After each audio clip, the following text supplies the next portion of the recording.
semuanya, Assalamualaikum warahmatullahi wabarakatuh. Kembali lagi di channel aku, Sipa Sophia Channel. Nah, di video ini aku bakalan kasih ke kalian atau bakalan ngebahas tuntas tentang privacy status. Buat kalian yang masih ingat, di video aku sebelumnya aku itu membahas sedikit tentang privacy status. Nah, jadi di video ini aku bakalan penuhin janji aku buat membahas tuntas tentang privacy status. Oke, yang bakal aku jelasin di video ini yaitu yang pertama, apa sih pengertian dari privacy status itu sendiri? Terus siapa aja orang yang bisa kita privacy status, juga bagaimana caranya men-setting atau memprivacy status. So, buat kalian yang penasaran, tonton sampai habis. Dan buat kalian yang baru berkunjung dan belum subscribe, segera like, komen, dan subscribe video aku. Dan aktifkan lonceng notifikasinya supaya kalian gak ketinggalan postingan terbaru dari aku. Oke, kita masuk ke tutorial yang pertama, yaitu pengertian dari privacy status. Nah, memprivacy itu sama dengan menyembunyikan atau merahasiakan. Jadi kita bisa menyembunyikan atau merahasiakan kontak-kontak tertentu buat ngelihat status kita gitu. Misalnya aku nih bikin suatu status, dan aku tuh nggak pengen teman aku ngelihat status aku gitu. Jadi kita bisa memprivacy atau merahasiakan status kita dari teman aku itu. Terus yang kedua, orang yang bisa kita privacy itu tergantung kemauan kita.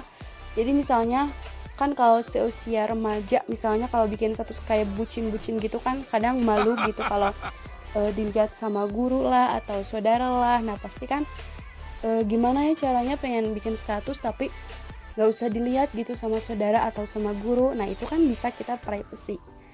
Dan yang ketiga, gimana sih caranya memprivacy itu? So sekarang kita masuk ke tutorialnya. Oke, yang pertama kita masuk dulu ke aplikasi WhatsApp-nya.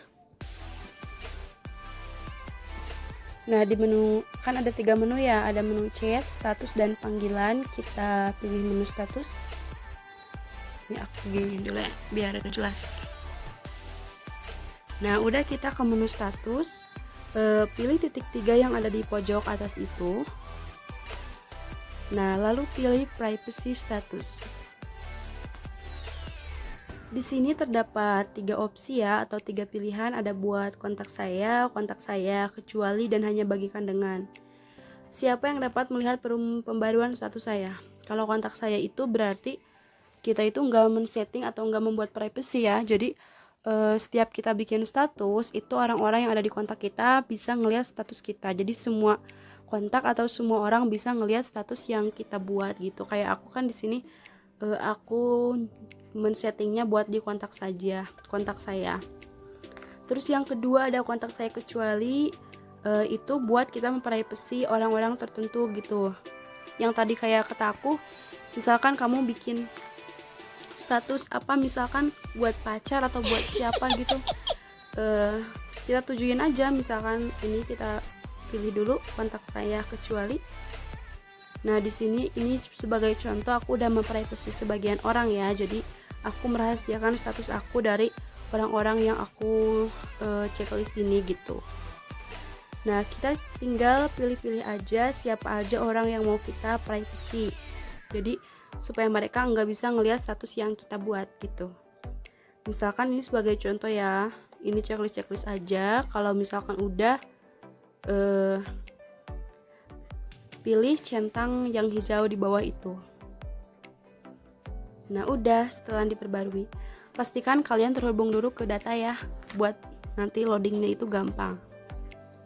Terus yang ketiga, hanya bagikan dengan. Nah ini hanya bagikan dengan ini berarti kita memprivacy status itu untuk siapa gitu, atau tujuannya untuk siapa. Misalkan kalian bikin status buat pacar kalian, kan otomatis itu tujuannya langsung ke pacar kalian ya, atau mungkin malu dilihat orang-orang. Jadi kita bisa langsung tujukan status yang kita buat itu buat siapa.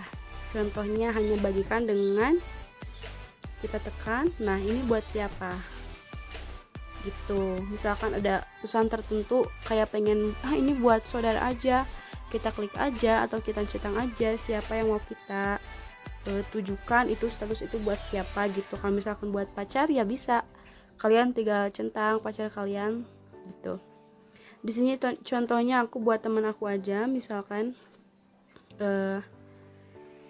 ini kita checklist, terus kita pilih centang hijau yang di bawah itu,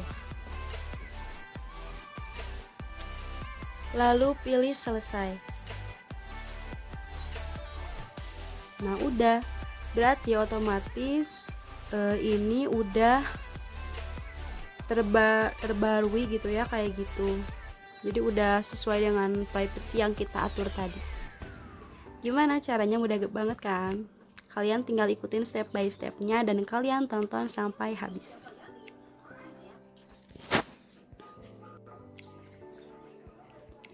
Oke, setelah kita tadi ngeliat step by stepnya gimana caranya memverifikasi status, ternyata itu gampang banget kan? Dan paling kalian pasti bisa kalau kalian bersungguh-sungguh dan ikutin step by stepnya. Oke, mungkin buat video kali ini segitu dulu aja dari aku. Mohon maaf bila ada kesalahan dan sampai jumpa di video aku selanjutnya. Wassalamualaikum warahmatullahi wabarakatuh.